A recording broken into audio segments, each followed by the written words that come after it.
late in the last one, so you may not have noticed the chat box.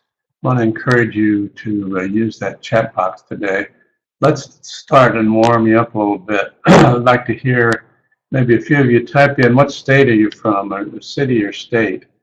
Just type it into that chat box just so we know it's working and that you see how to work it.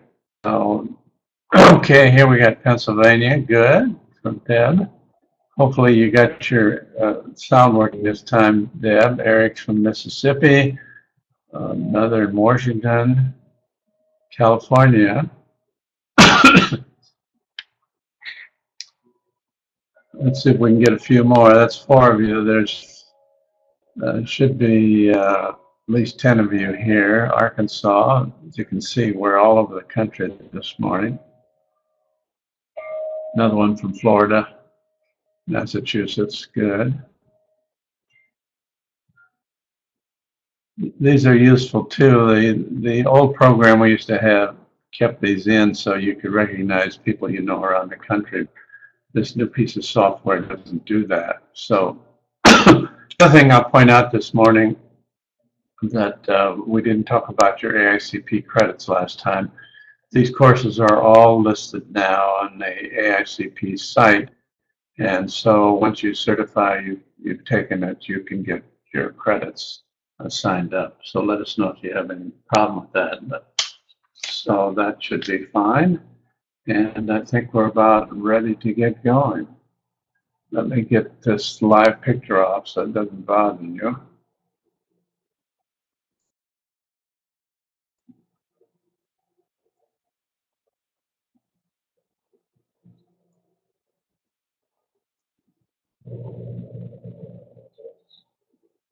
Okay, just a reminder, I'm Paul Zucker, president of Zucker Systems.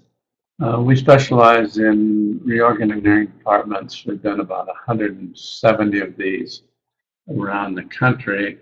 I was also planning director in Brookline, Mass, Marin County, California, Tucson, Arizona, and San Diego County, California. I want to encourage you on the chat box, as I said before. This is a very interesting session because we're going to deal with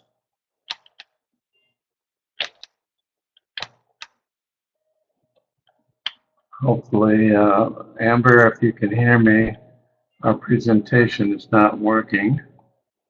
Our slides aren't changing. Either that or I got my computer is very slow for some reason this morning.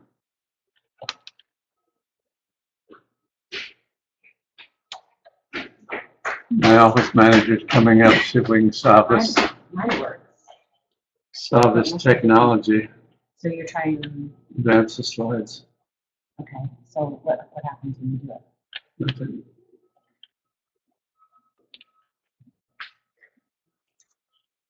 I'm gonna have to do it.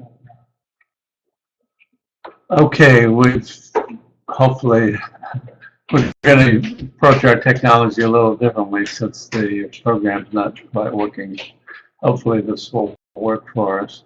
Today we're going to talk about customers. Now, some of you, the last session, we dealt with setting the mission, the strategy for your department, and we showed you how difficult that is. I think if you go through what we're going to teach this morning on customers, you will find that that will help you set your mission and direction for the department. This cartoon is having a problem also. We noticed earlier we couldn't get it, but the phrase here is, I'm sorry, we planners no longer take phone calls. Now that was done as a cartoon, but in fact, in our consulting practice, we see that that's a big issue with lots of planners. They just don't answer their phone calls. Big issue. We're going to talk about that later this morning. Here's a typical planning department. Today's subject, customer service. And you can see it's not getting much attention. Now, in the private sector, what percent of your, what percent of customers complain directly to the organization? Let's do a little survey on this. What percent of your customers, so here we'll give you a choice, 5, 15, 25, 45, 75, or 100. So in your private life, what percent of customers complain directly to the organization they're dealing with? Let's see what we get for votes here.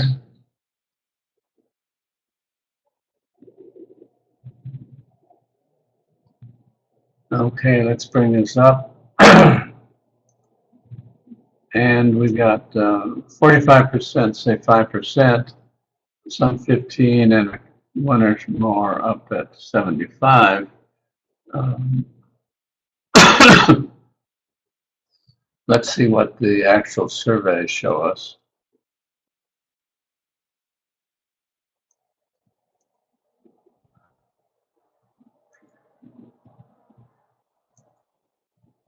Surveys show 4%. So the question is, what do the other 96% do? And I want to type something in.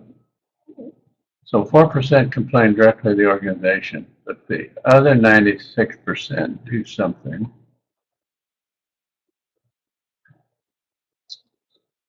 Yeah, they complain to the elected officials. You're way ahead of me, Christopher. Or they, in the private sector, they simply don't go to the business or they do something else. Here's an interesting little book. Satisfied customers tell 3 friends, angry customers tell 3,000 friends. So generally, our experience is you have more dissatisfied customers than you think. Now let's switch this to government. What percent? Oh, I'm sorry, let's go to this slide. What percent of customers in government, these would be your customers now, do you think complain directly to you? Let's do this little survey.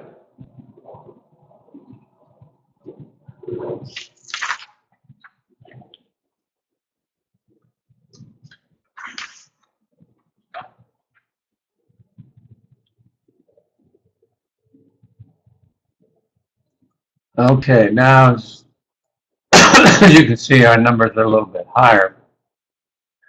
When I teach this in the classroom, some government people think everybody complains directly to you. In fact, and we've done surveys ourselves on this, it's probably a little higher than that 4 or 5%, but I doubt it's more than 15%. So you've got to find a way to plug into your customers if you want to have a good customer service program.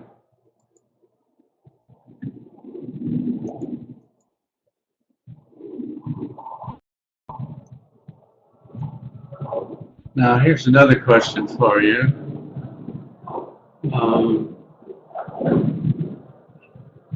How long are people willing to wait in line?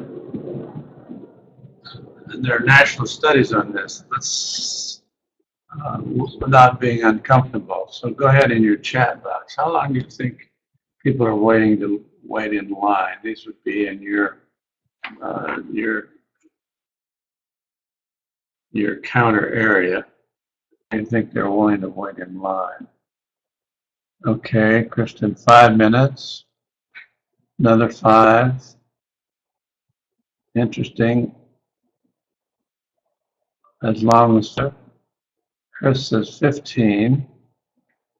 Okay. Let's take a look at what the national surveys say. Average time people can wait in line in a store or office before losing patients is 17 minutes. Well, that should be good news for planning departments because we see many of them exceed the 17 minutes. In our studies, we set as a rule of thumb 15 minutes. Obviously, now, now for this course, we've got a lot of you in very small organizations, some of you in more of a rural setting. And for those organizations,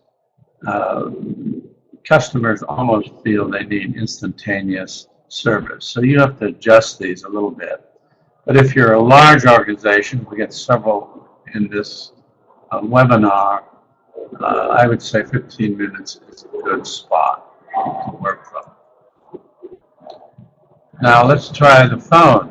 Average time people can wait on the phone patiently is, let's try this in the chat box again.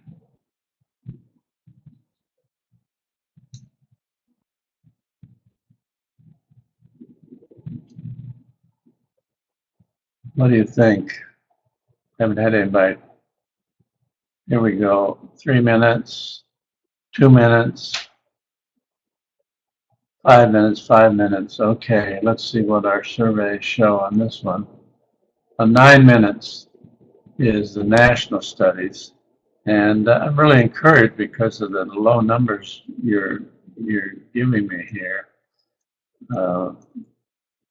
So in your customer service, you need to have a way to monitor that and set a standard.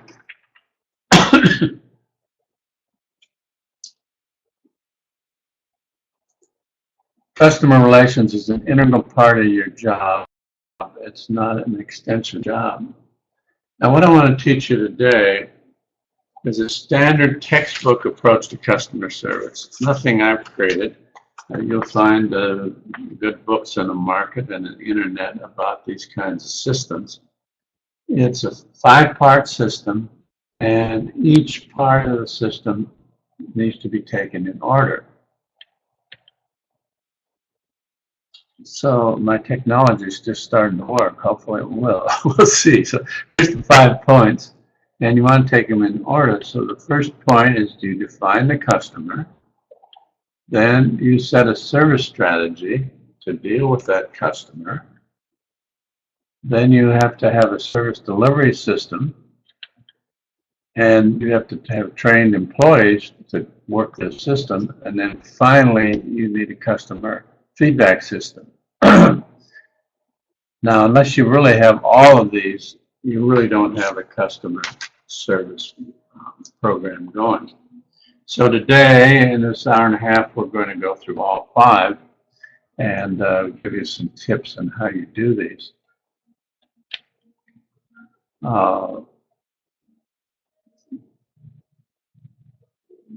So let's start with who are your customers, and I'll do this in the chat box. So let's get some of you chatting as to who your customers are, and we'll try to type them in these boxes here. Let's see how many of these we can get. Okay, so we've got developers, yes. That's a good one. We got citizens.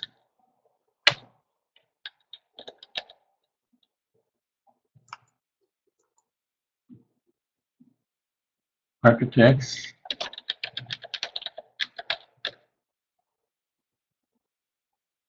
Elected officials, yes.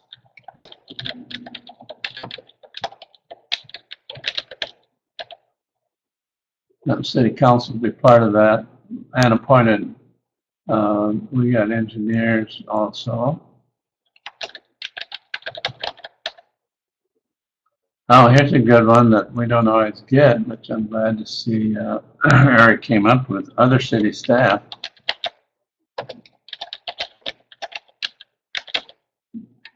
And another one, maybe a couple of you have read my book on this, other agencies. Another good one.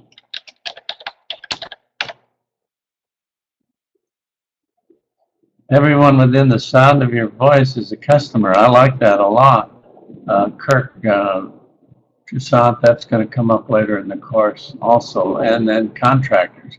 Well, these are all, so the way you do this, if you want to do a true customer service program, this is where you start. Just get yourself a yellow pad or a flip chart. This is great to do in a staff meeting, by the way, and just list them all.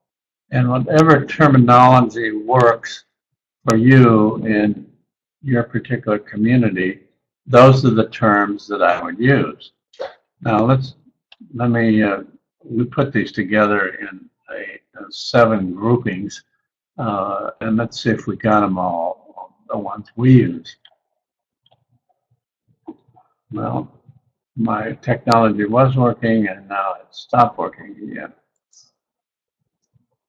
So here we go. Here's 7 key customer service groups. And let's see how we did on these. So we got the industry, that we got other levels of government, we got that one. What somebody said, employees, that was good. Community we got. And here's your direct customer, your applicants. And then here's your elected officials. The only one we didn't get is this one, this vendor one, and consultants and suppliers. Now we seldom get that. In the private sector and in my company, we see our vendors as very critical, and we even do a vendor awards program. But you decide, get your list together, and that's step 1. Now, once you have that together, we go to step 2. You've defined your customer here. Now we got to set a service strategy. Now, what's a strategy all about? A distinctive formula for delivering service, a vision of what the organization is trying to become in the eyes of the customer. And that would be to meet or exceed customer expectations at a cost that represents value to them. Now, this is pretty interesting because one of you had a comment from one of you last session about not being able to get the political support you need for your programs. And most of you probably will tell me you don't have the budget you would like to have. But there's something on this slide that would help you in this respect. Let's see if somebody can spot it. So customer service, our idea is to meet or exceed the customer expectation at a cost that represents value to them. Yeah, Christopher, we got 2 words here, value. Wait a minute, let me get my my technology working. So this value issue is important, but related to that is the cost. So if you can't get adequate budget, it says your value is not great enough that your organization's willing to pay the cost. It's kind of a harsh slide or notion, but it's really very true for your organization. Cartoon fashion, it looks like this. This is what the customers want, and that's what you're trying to figure out. Now, how do you know what your customers want? That's the big issue. And I think some of you may assume you know, but in fact you may not know. So what do your customers want? And I'm going to show you a whole bunch of techniques here as how you figure that out. First would be in a customer feedback system, comprehensive surveys. A lot of you do some surveys, but what we suggest probably every other year is some kind of a comprehensive survey. And you'll see some of these in my book. This is a typical example, though. you want to have your questions very specific rather than generic. Most of the surveys we see that are used citywide are simply not.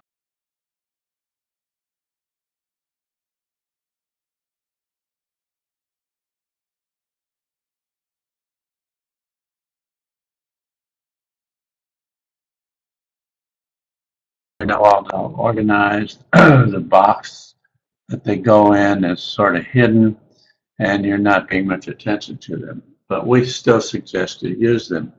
Now here's a couple of samples. This happens to be, I'm in San Diego, we're near Mexico, and this is one of the restaurants I like to go to in Tijuana.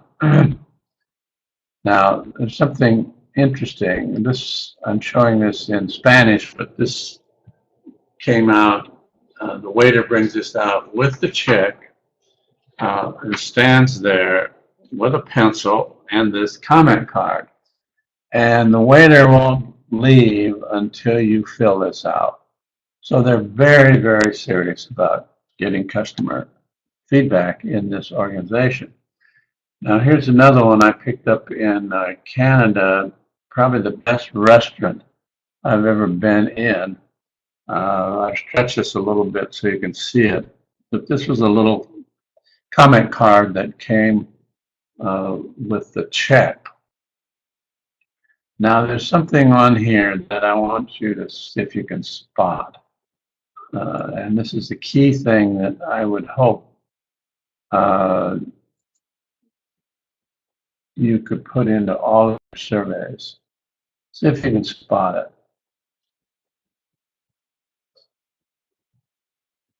One key question on this card.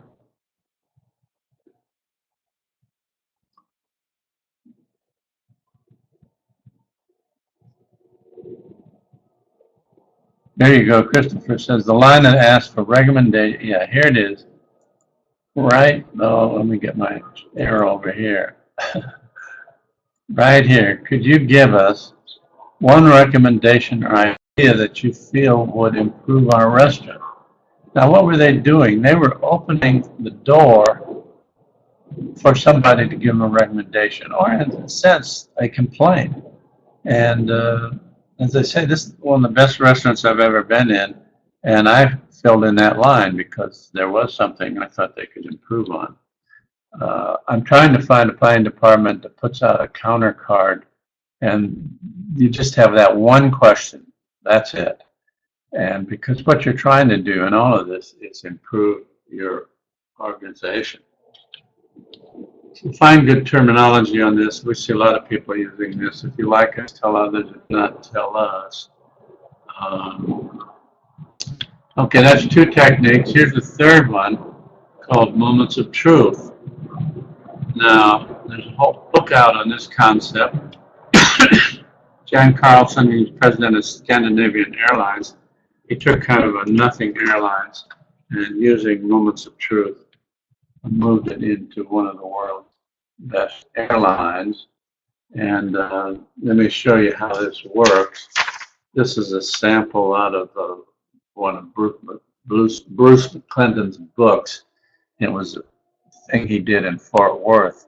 So what you do in a Moments of Truth analysis, you take a topic and you begin to list everything you do for that topic. And you can have a lot of fun by the way. This could be a good thing for luncheon or a staff retreat. Take a very simple topic and begin to list these.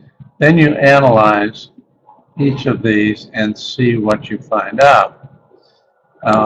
In this particular, it was kind of amusing in this story, you found out that the waiting room chairs were on the wall of the restroom, and there were a lot of inappropriate sounds going through that wall. I used this with one of my clients and simply said, let's take something simple like getting a sign permit. And I sent a little work group out into the parking lot. That's where they started. So they started by where they parked their car and they worked their way through. At the end of this, they were flabbergasted how difficult it was just to get a simple sign permit. So that's a good technique to help you debug your program.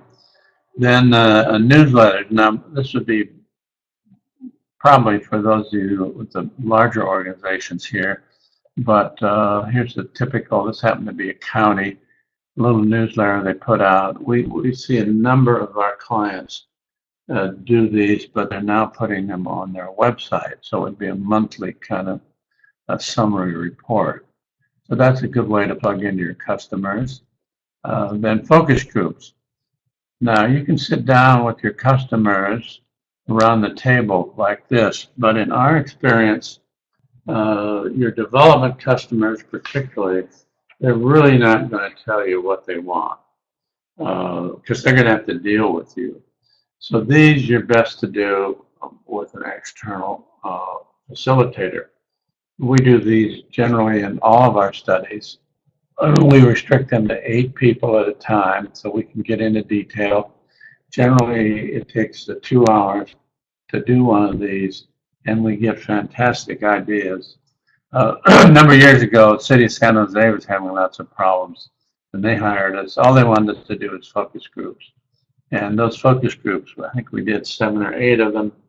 They came up with about 60 ideas, and the city was in such trouble that the city manager said, we're going to implement all 60. So if you really listen to your customers, it's amazing how you can begin to improve your program. Okay, then secret shoppers. This is where you send in, you can hire somebody, or you have one of your neighbors walk into your department and see what it's all about. When we start a new contract, we're like a secret shopper before the staff knows us. And we walk into lobbies, we begin to spot all sorts of things. So this is something you could tell with your customer what they're not getting. Random phone calls. This is a fantastic PR thing. You could have everybody in the organization making 2 or 3 random calls every month. So this is just somebody picks up the line, oh, I have a business with the planning department over the last month or 2. And what we're interested in, how did it go? And then pull out that one question. Well, if you had one thing that would have made it better, what would have that been? And very good PR, but you can get some very good ideas out of this. Then industry meeting, periodically meeting with the industry. If they allow you to attend their monthly meetings, somebody should do that. Can you find out what the industry wants? Then and also I like to use industry as trainers, and they will normally come in. The engineers or architects will say, you guys don't know what you're doing.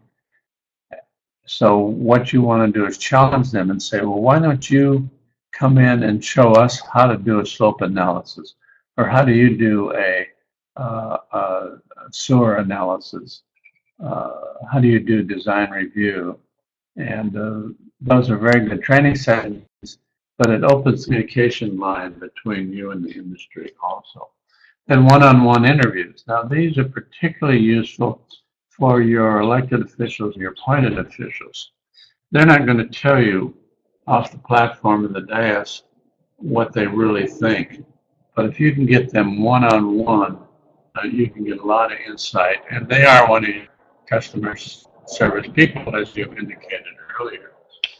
Then email files. Now, you should have a comprehensive email file for every citizen group, every architect, every engineer, everybody in your community. And you use those as a communication device between your customers. And then finally, view complainers as okay. Start to see the complaints a little differently. When a customer complains, consider getting down on your knees to offer profuse gratitude because that person has advice free of charge. Every complaint should be viewed as a precious gift to the organization.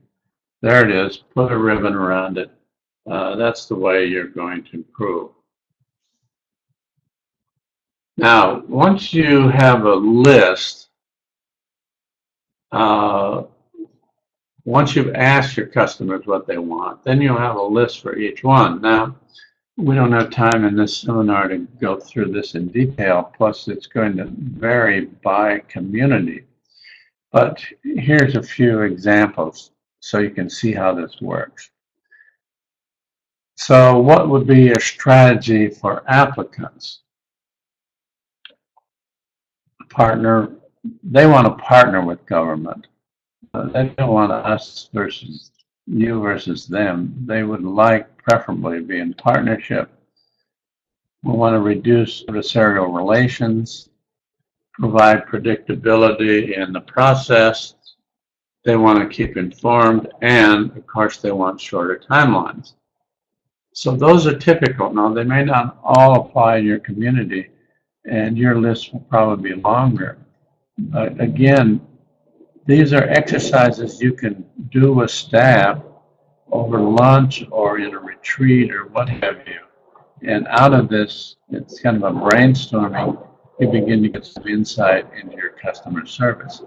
Let's take a look at some more. Your strategy for your elected officials. Well, they don't want any surprises. And this is all based on my experience. Again, it may vary a little in your community. They want fast response on their request, I'd say 24 hours.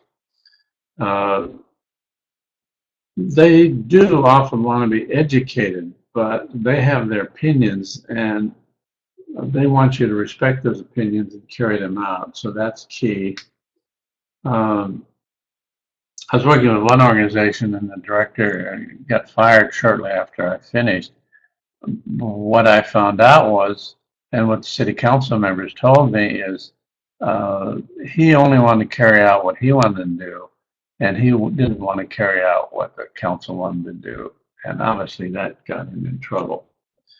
Then they want to reduce their conflict with external customers, and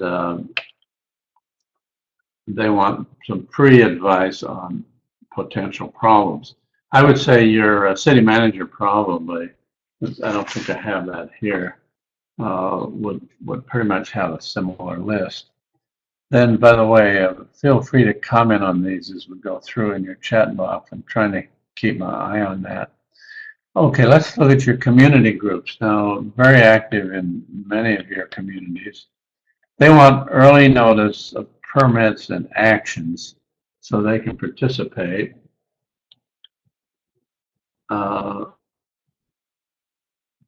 They want education, and they want information tools. Again, probably very much on the web and internet. They want a partnership also. They want you to listen to them, and they want you to provide options to try to satisfy some of their needs. Let's look at timing. Telephone number of rings, we didn't talk about that earlier, but most places set 2. A few people set 3, but you need to have a standard for that. Now this one, this is our standard, but my clients fight me on this. We want all your phone calls returned before the end of the day. I like to say nobody goes home at night until they return their phone calls. Staff will say they can't do this. My question is always, do you ever return these phone calls? If you do, it doesn't take you any longer to return them today than it does tomorrow or the next day. So this is what standard we've set for timing. Counter wait times, I said earlier, 15 minutes. For you, the real small organization, it's probably going to be more like 5 minutes. Now for permits, they want a preset timeline. They want to know when they're going to get in and out of the system. Then timing for plan preparations, you want to meet what you say in your budget. The process will not be used to slow down development, and you don't want a hidden no growth. If you want to be a no growth community, you ought to get that up front and not try to bury it in the process. And then just as phone calls we want returned the same day, we want emails returned the same day also. You're in the information age, and you need to recognize that in your organization. One more, what do your fellow employees want? Now, we're glad to see in defining our customers, somebody came up with that. They want a timely response also. Anymore, in most organizations, you rely on other employees for certain information. And they want a cooperative working relation, and they want accurate and consistent answers. So those are just a few things to get you thinking about this. Now, as we went through these lists, I don't know if you noticed, but there's going to be some conflict between some of your customers. And once you get the list together and you kind of put them on a bulletin board side by side and beginning to flag what those conflicts are, and once you know what they are, then you can try to brainstorm ways to remove them. So let me give you an example. So what do applicants and developers want concerning timelines? Let's see if anybody wants to put that in the chat box. Your applicants, what do they really want in your timelines? I've already told you, but let's see if it's stuck with any of you. Okay, so a couple of you typing. What do they want? Okay, yesterday. Okay, those are good. Quick timelines. Okay, now that's the applicants. Now, what do the neighbors want? What do the citizens want? Slow it down. Never, maybe. Okay, now those are going to be hard to respond to. What do they want vis-a-vis timelines? Well, Christopher's got to sort of has it slow it down. So now I may not be totally able to solve between those two, but there is one idea that I've got that helps that, and we simply call it early notice. So if the developers want it faster, okay, but the citizens, in a sense, want more time, you can give the citizens more time by early notice. So instead of the 10 or 15 day notice that may be in your state code or your local ordinance, as soon as you're ready to go, get that early notice out to the citizens and neighbors to begin to resolve that timeline. Okay, now once you know what your citizens or your customers want, we go to the next step, which is a service delivery system. And you can have your customers know what they want, but if you don't have a delivery system to produce for them, it's simply not going to work. So let's see if we all understand what a system is. All the apparatus, physical and procedure that service people must have at their disposal to meet the customer needs, carry out the service strategy. Must be designed for the convenience of the customers rather than the convenience of the organization. So this would be physical facilities, procedures, policy, and it must include performance standards and a measurement system. Now I say this is for the convenience of the organization, but I would say this is also for the convenience of the staff that's actually producing the work. So if you're a manager supervisor and you have not given your staff what they need, why this isn't going to work very well. And you're really putting them in an untenable kind of position. So let's take a look at these systems.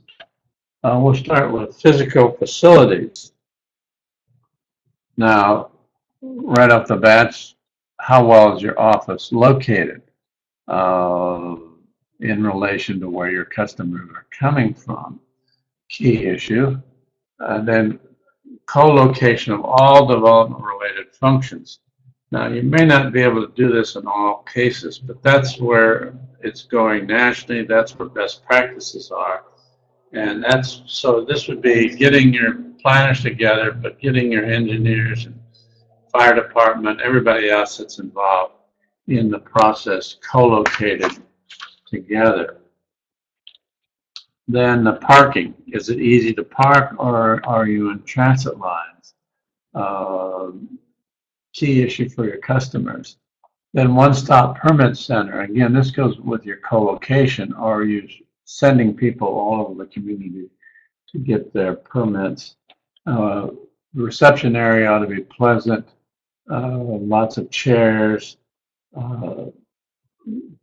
coffee in a lot of places, good bulletin boards, that kind of thing, good meeting area, then plenty of seating space.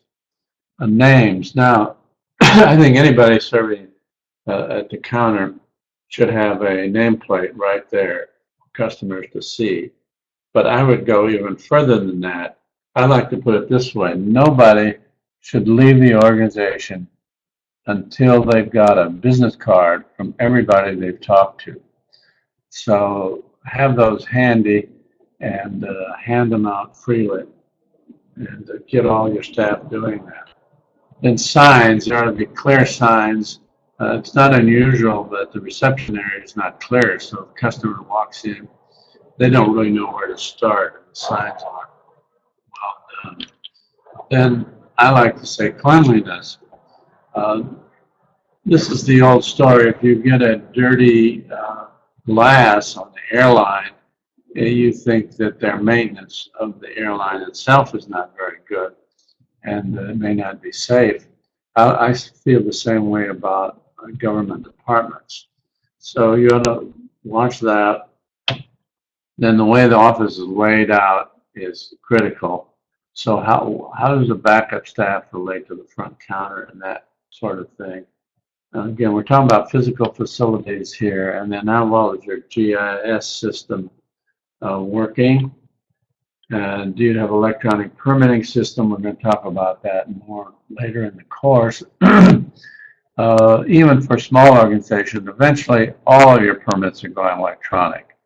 So this may be tougher for small organizations, but it's where it's going, so you need to start thinking about that.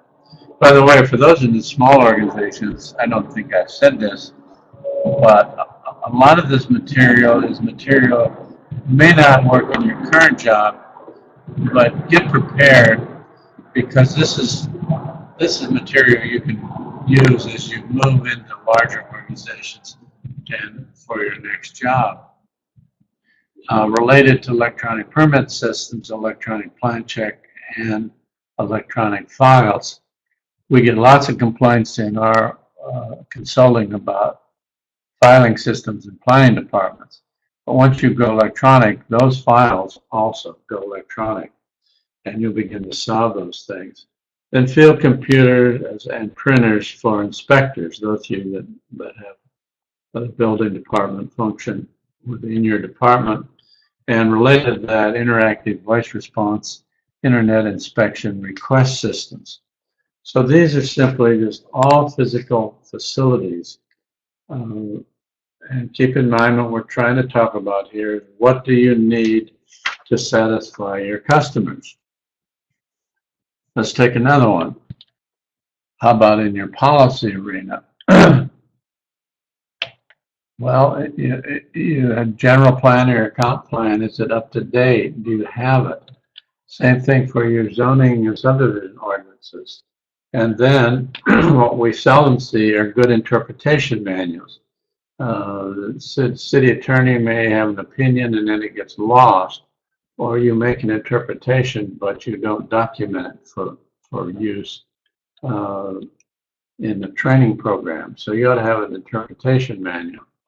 By the way, flag some of these as I go. Either put them in the chat box now, or towards the end, hopefully we'll have about 15 minutes and we can go back and discuss some of these. Everything needs to be up to date.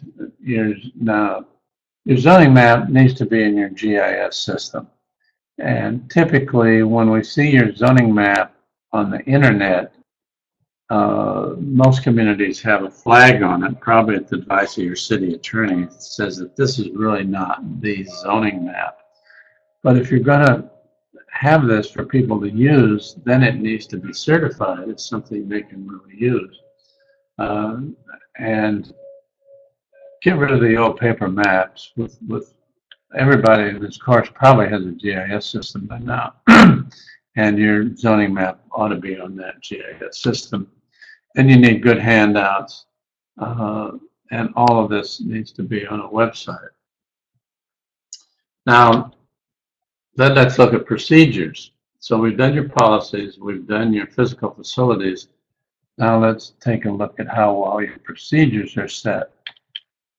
So here you need adequate staff. I would add that as a procedure. Then counter staff need to be well trained. I like to put your brightest, most experienced people. Many of them should be working counter. Who makes the decisions?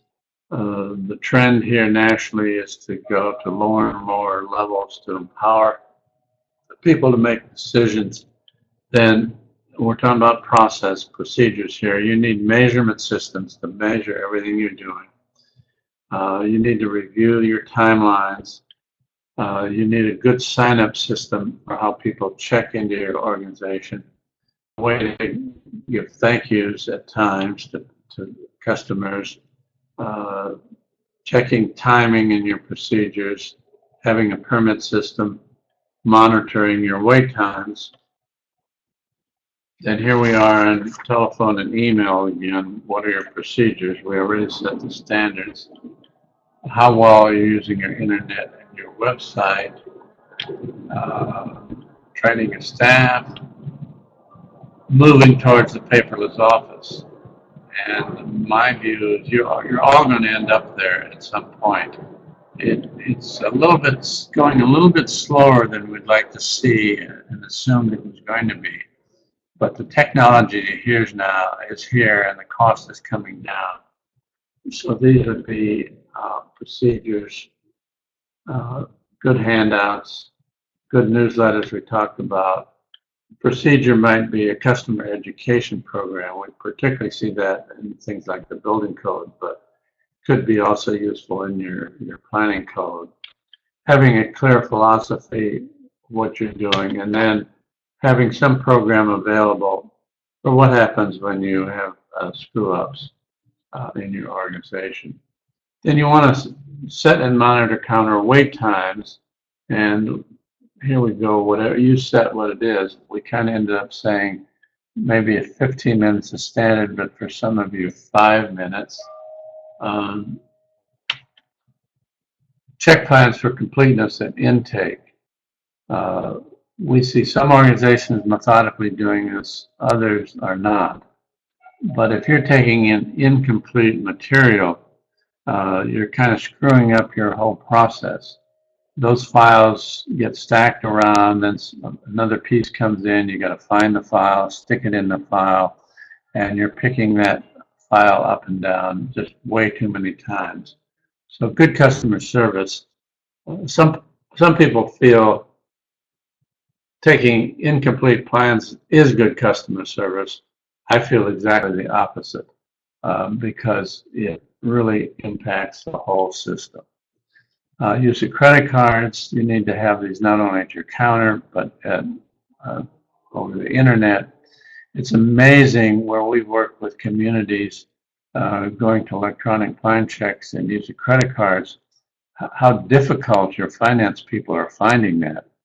But really, it ought to be quite simple, and it is simple. So you're going to have to lean on your finance people a little bit to get that done.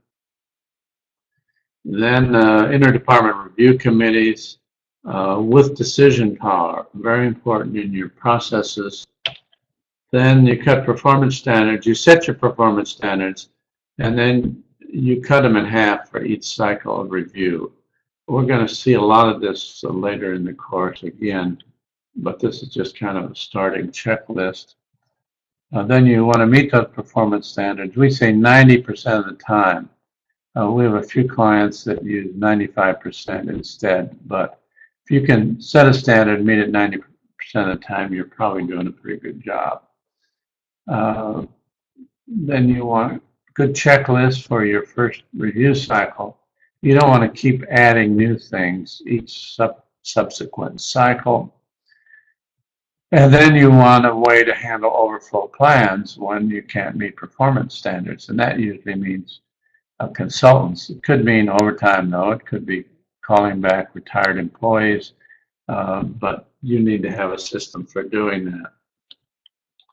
And then you need to know what happens when we goof. And here's where we want to admit it.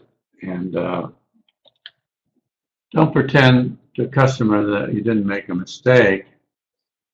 Don't take the attitude that every customer complains about a product or service is trying to pull a fast one. In fact, if you view customer service in a different way, that complaint is going to help you lead to improving your organization.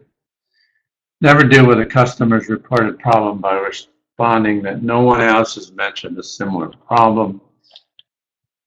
If an apology appears warranted, apologize and be gracious about it.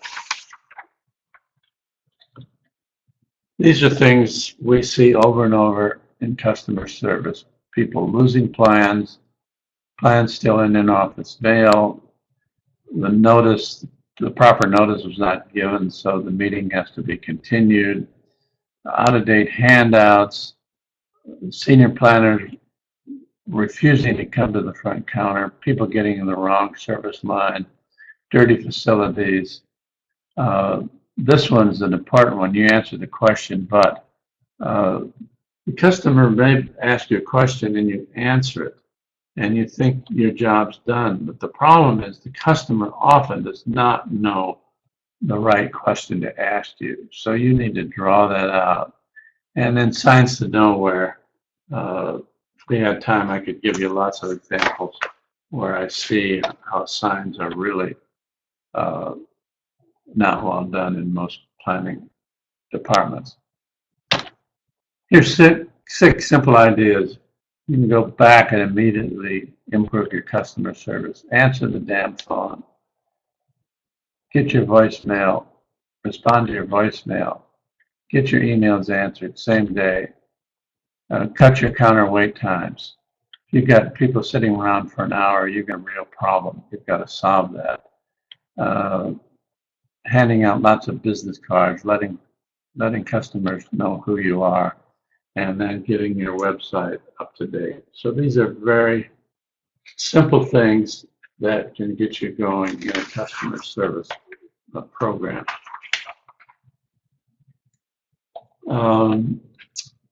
I got an example here. I want just one example. I got so many stories I could share with you, but here's one example to see how the private sector sometimes can work. So I don't know if you know what a customer, a salesman's suitcase looks like. It opens at the top. It's got a big handle on it. And when I do seminars around the country, I have a lot of backup material. So I use one of those kind of suitcases, and I have one that has rollers, and the handle pulls out.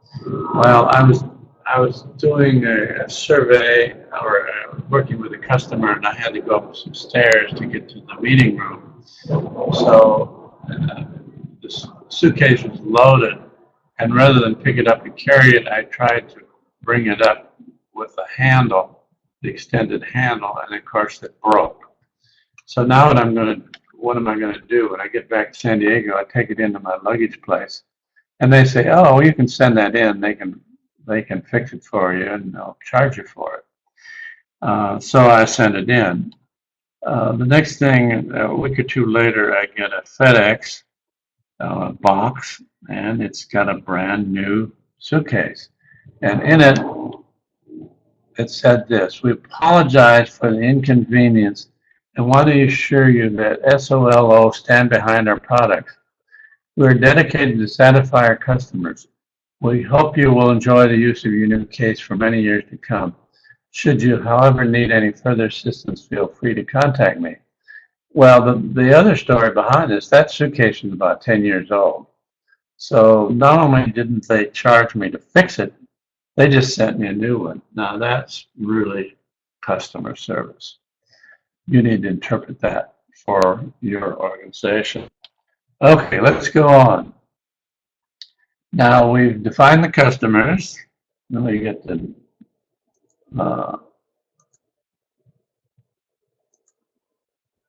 if I can get my technology to work, we will have done this. Okay, here we are. We've defined the customer. We set a service strategy. We had to find out what they want, and then we could do the service strategy. And then we needed a system to deliver. We have to be able to deliver that strategy. Just setting it doesn't do anything if we can't deliver it. And now we go here. Obviously, we got to have trained employees. So that's the first number 4 in our chart. Now, when we deal with your customers, they always use an A word to describe you. Let's see if we can come up with that in the chat box. So we see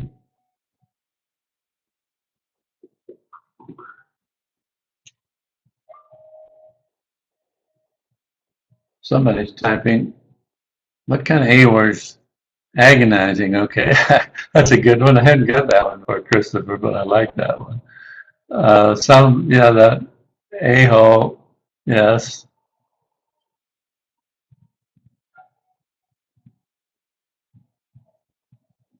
Shannon's one of my clients, so that's an interesting comment. I can use it in our study where we're working with you, Shannon. Awesome. Okay, well, hopefully some of them are awesome. Well, here's an A word that I'm thinking of, and this one we always get, and it's attitude. It's just those damn planners' attitude. They know better than everybody else. They don't care what we need, what have you. So this is part of the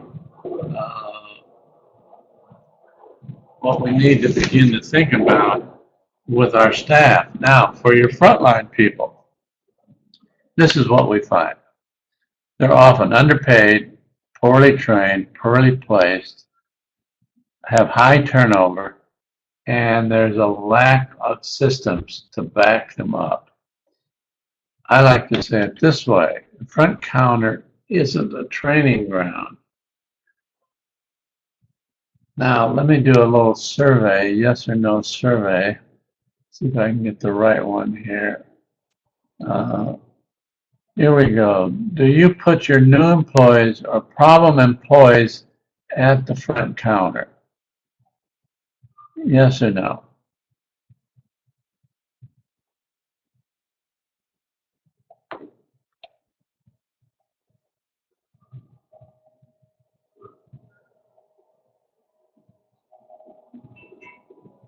Okay, I got 9 of 13. Here's the voting. Okay, now this one, actually, you surprised me because most of you are saying no to this. In our experience, working with organizations around the country, it's the opposite.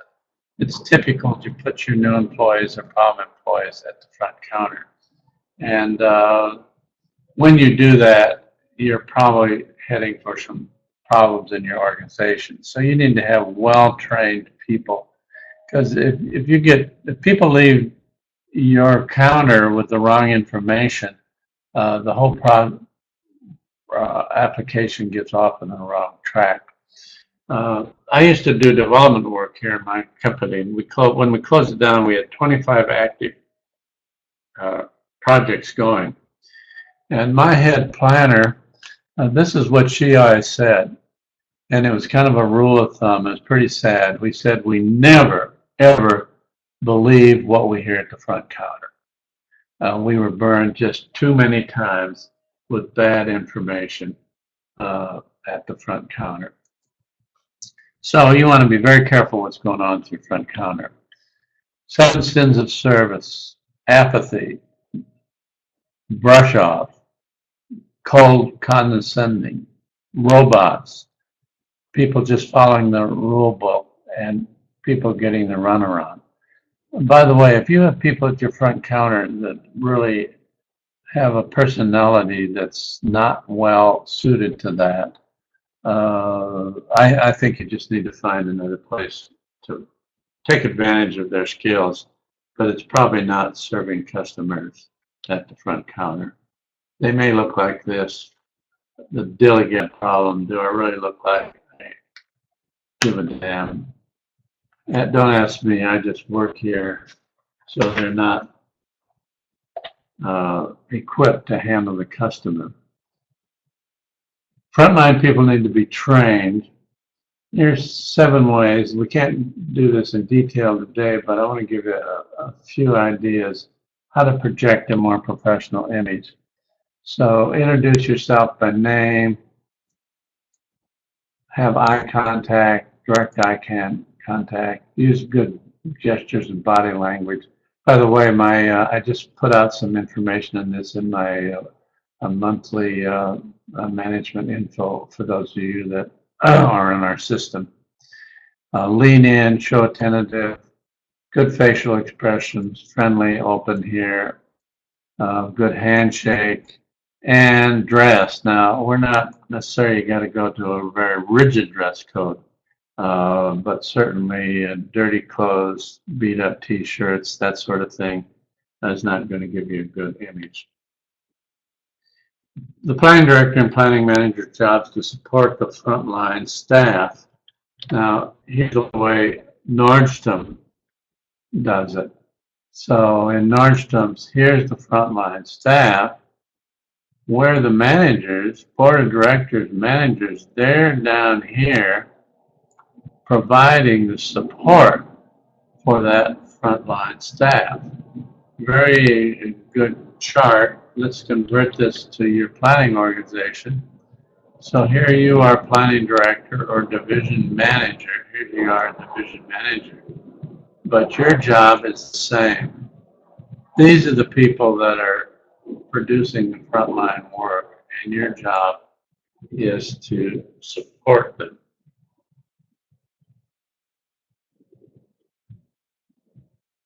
I like the Southwest Airlines, which is noted for good customer service. This is the way they look at it.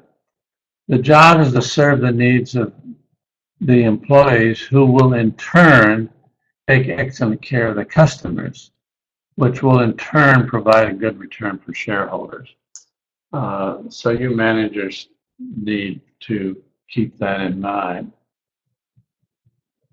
Now, I had a new chart which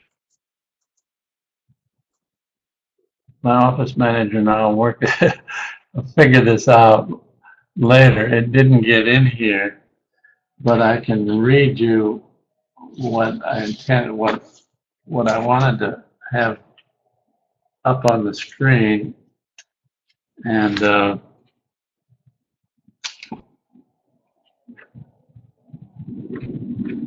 it was actually done by an auditor of a city, and he ended up saying it probably better than I could say it. If I can find it here.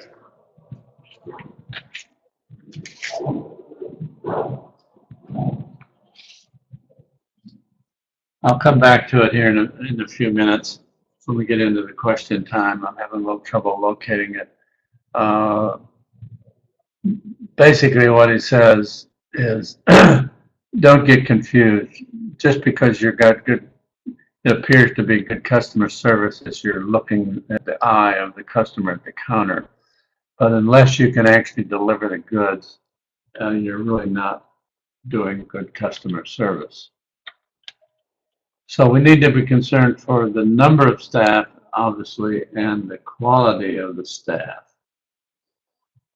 Let's go back and take a look.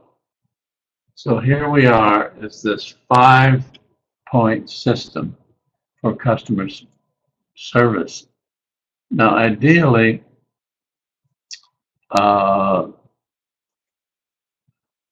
you can remember these. So here we start, we define the customer, get out a flip chart and do that. You can do that this afternoon, you can do it over lunch, and begin to brainstorm these, and then brainstorm for each one of those, what do they want, and that's your service strategy. And then, are we equipped to deliver that? If not, what do we have to change to deliver that? And then, do we have the right employees? Do we have the right number? Are they properly trained? And then finally, you also need a customer's feedback system. So ideally, you can remember these 5 because any good customer service program's going to deal with all of these. So then we revisit all the ideas for what the customer wants. Now, when you have these conflicts, I would look at my list of customers and say, which customer are we having the most problem with now? And I would start with that one. So if you're not having much trouble with your elected officials, but you're having great problem with your applicant customers, I would start with that one. On the other hand, if you've gotten crosswise with your elected officials, I would start with that one and brainstorm it. And then when you pin that one down, I would go on to the next one. In the ideal program, obviously, you want to be able to deal with all of them. So we're going to revisit what the customer wants, and here we are. Now, these aren't the only systems you can use, but I think you can find all of these fairly effective, and all of them are fairly easy to use. So this is a good time for you to tune up your customer service program. Here it is in cartoon fashion, and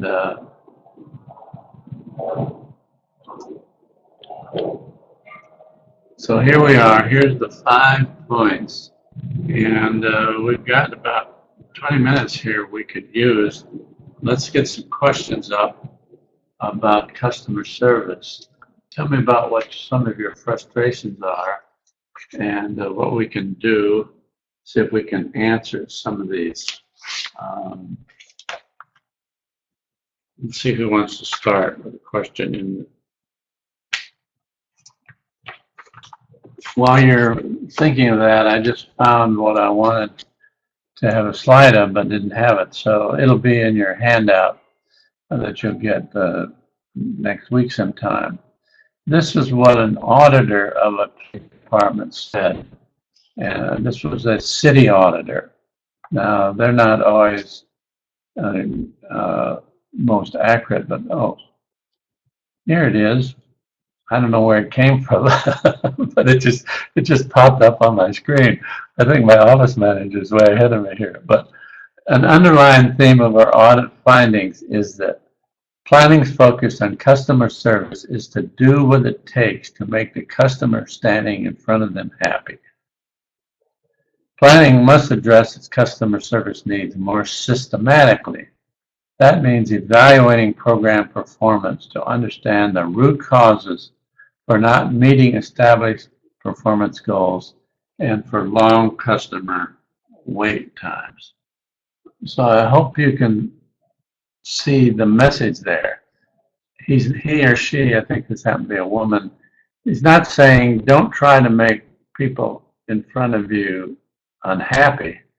Go ahead and try to make them happy, but realize customer service is much, much bigger than this.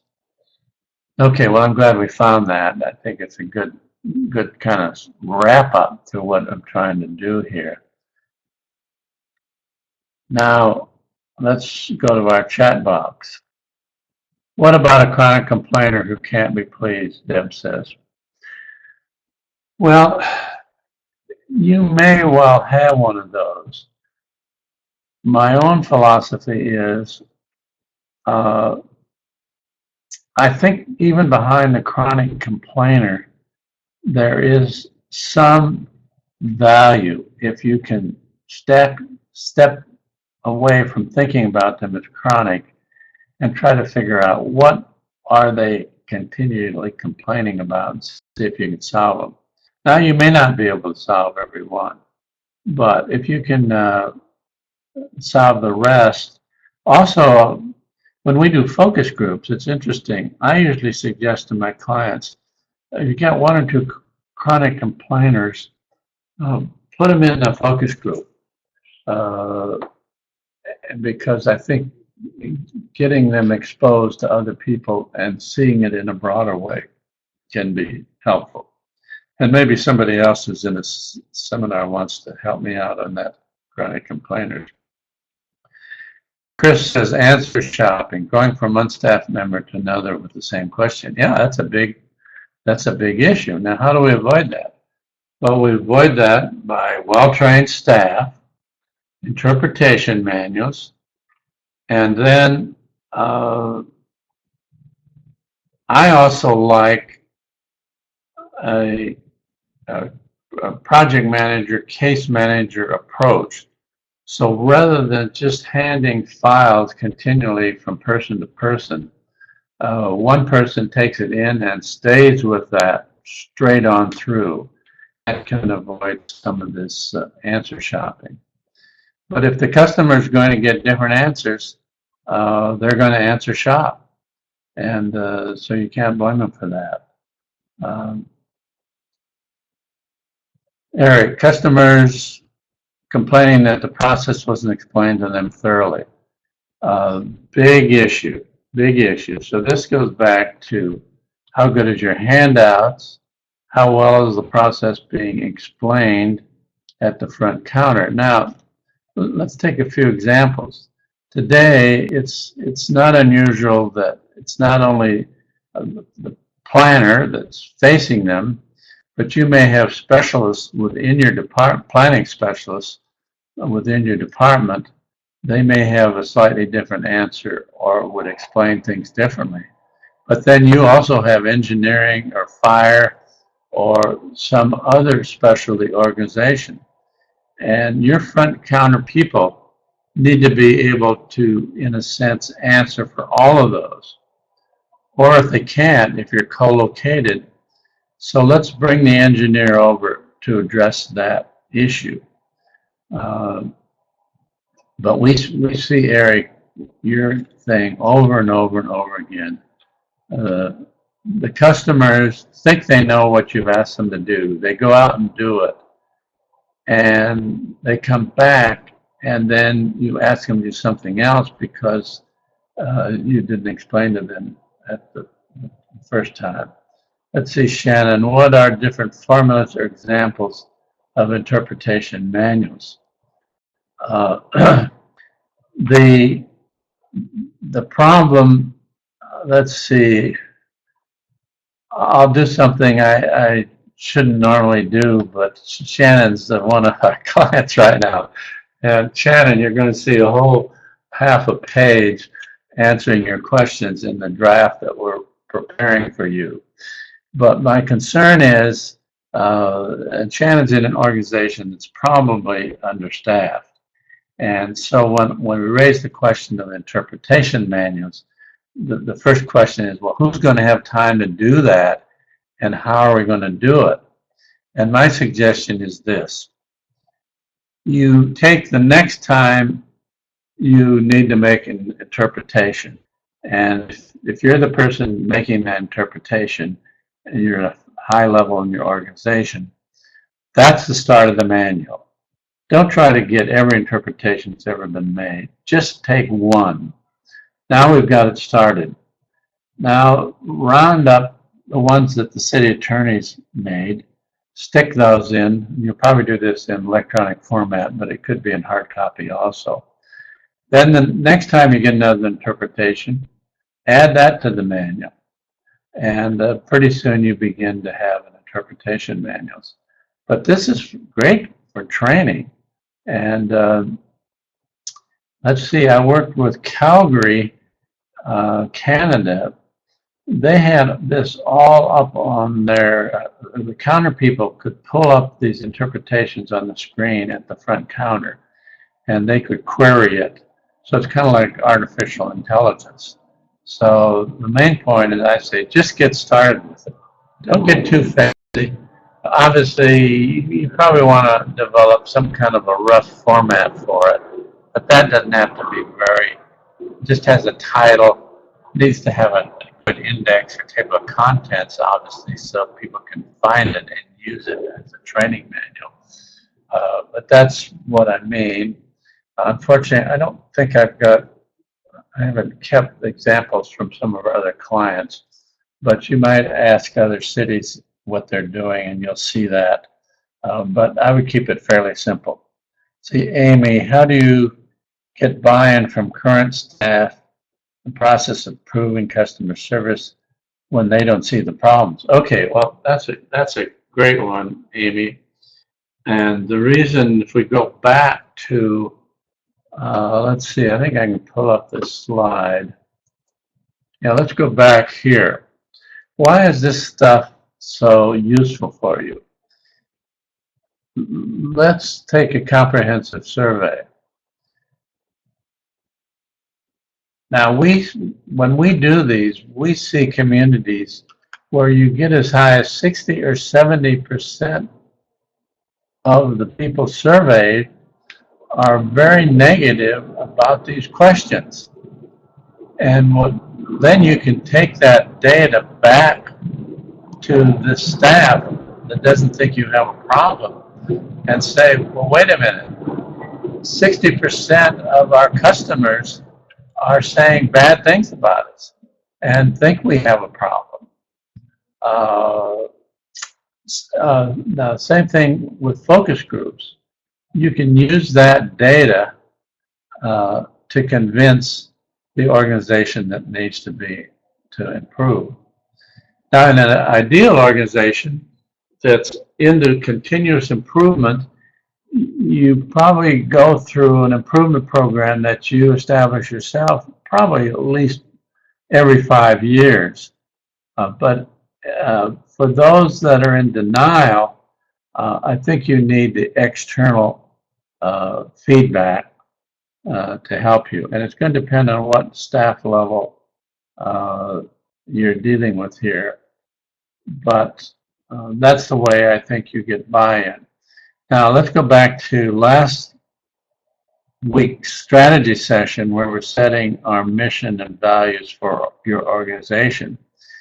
Again, we had that northbound train, if you remember, trying to set the direction for the organization. Some of these staff, Amy, may be people with southbound tickets. And eventually they need to find a southbound train. But you have a job in that. We're going to see it, let's see, starting next week, we begin to deal with the personnel issues in a more direct way. But what we already said today, let's say you have let's start with the receptionist.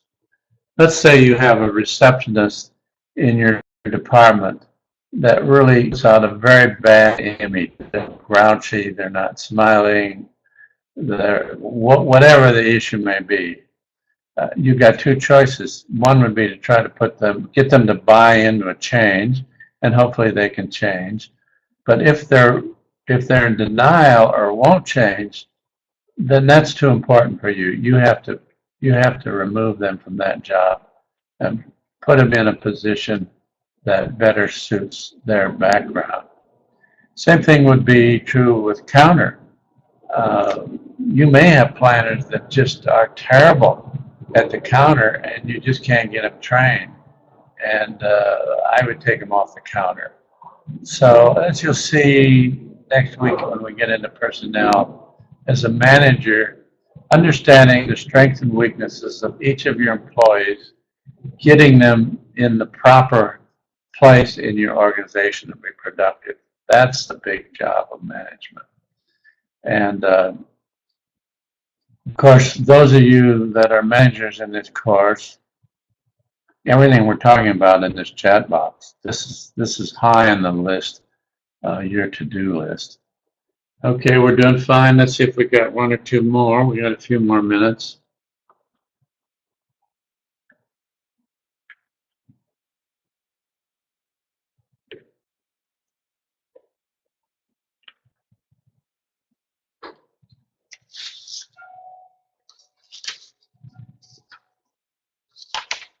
Anybody else got a question?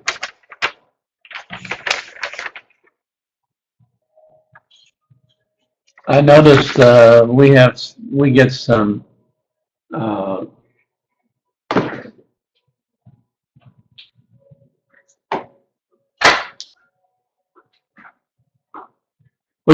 review of this course from when we wrap it up, and I noticed for the first course we had quite a few of you missed the first part of the session, and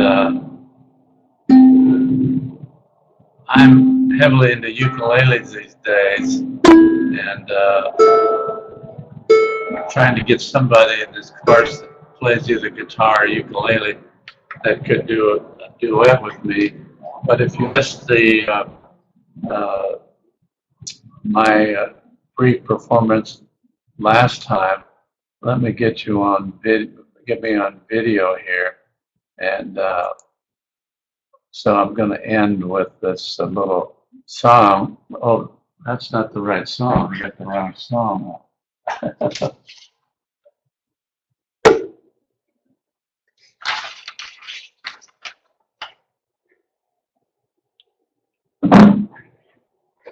Hang on just 1 minute. I'll find it.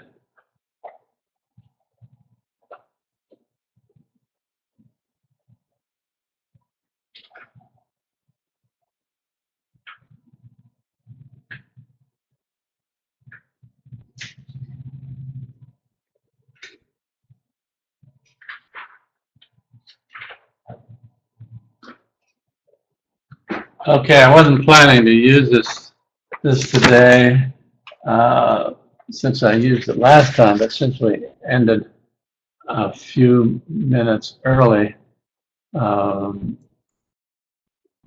call I'm just an old chunk of coal, and it kind of fits with the theme of continuous improvement that we're trying to deal with this in this course. So it goes like this. I'm just an old chunk of coal, but I'm gonna be a diamond someday. I'm gonna grow and glow till I'm so blue, or perfect, gonna put a smile on everybody's face. I'm gonna kneel and pray every day, lest I should become vain along the way. I'm just an old chunk of coal, no, no. I'm gonna be a diamond someday. I'm gonna win the best way to walk. While searching for a better way to talk. I'm gonna smoke and polish my one more song till I get rid of every single flaw. I'm gonna be your best friend. Gonna go around shaking everybody's hand. I'm gonna be the cow maker. I'm gonna be a diamond someday. I'm just an old chunk of coal. I'm gonna be a diamond someday. Okay, well, oh, it said Mark says I'm overpowering my microphone. Sorry about that, Mark. I really wasn't prepared for that, but in any case, look forward to next week. We're going to dig into the personnel issues in your department. So again, reemphasizing, you can ask me questions on the management doctor and I'll answer them. Or I'm also, particularly if you have highly personal stuff and you want to talk about it one-on-one, I'm willing to have you give me a phone call and we can discuss it right on the phone. And that's all part of our course.